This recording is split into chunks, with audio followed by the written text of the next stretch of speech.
Michele Steele right beside me here in the newsroom on why it's going to pay off, is it? And they're back for more. They wanted to pay off. They say it's going to pay off. Executives at NBC's new parent company, Comcast, including CEO Brian Roberts, saying on that conference call yesterday, they're not going to make the same mistakes that led to the network losing $230 million on the last games. Now, nonetheless, NBC Comcast outspending competitors ESPN and Fox with a winning bid worth $4.38 billion total for 4 games. Now, I asked media analyst Rich Greenfield if this is money well spent. He called it instead just money spent, and that the NBC bid was drastically higher than the others. Let's take a look.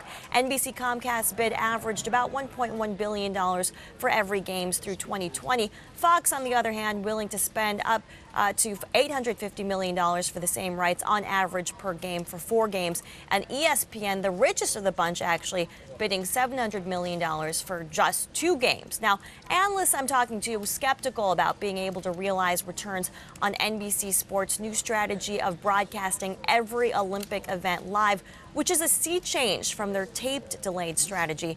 Greenfield told me also that was another issue. Tape delayed is easier to monetize in prime time. Now, Deirdre, I know you guys talked to Neil Pilson, the CBS Sports president. He thinks at least those last 2 games are going to be able to pay off for NBC. They'll at least break even on that 4-game package because of wider distribution for smaller channels like their Versus channel that they have. And then this carryover effect, right? He says if you go to NBC for the Olympics, chances are you might test out some of their other programming. Sure, I mean, that was Ebersol's whole theory, sort of a higher tide lifts all boats. We'll see if it works this time, but I think it's telling that the other 2 rivals just didn't bid as much, didn't put as much value in it.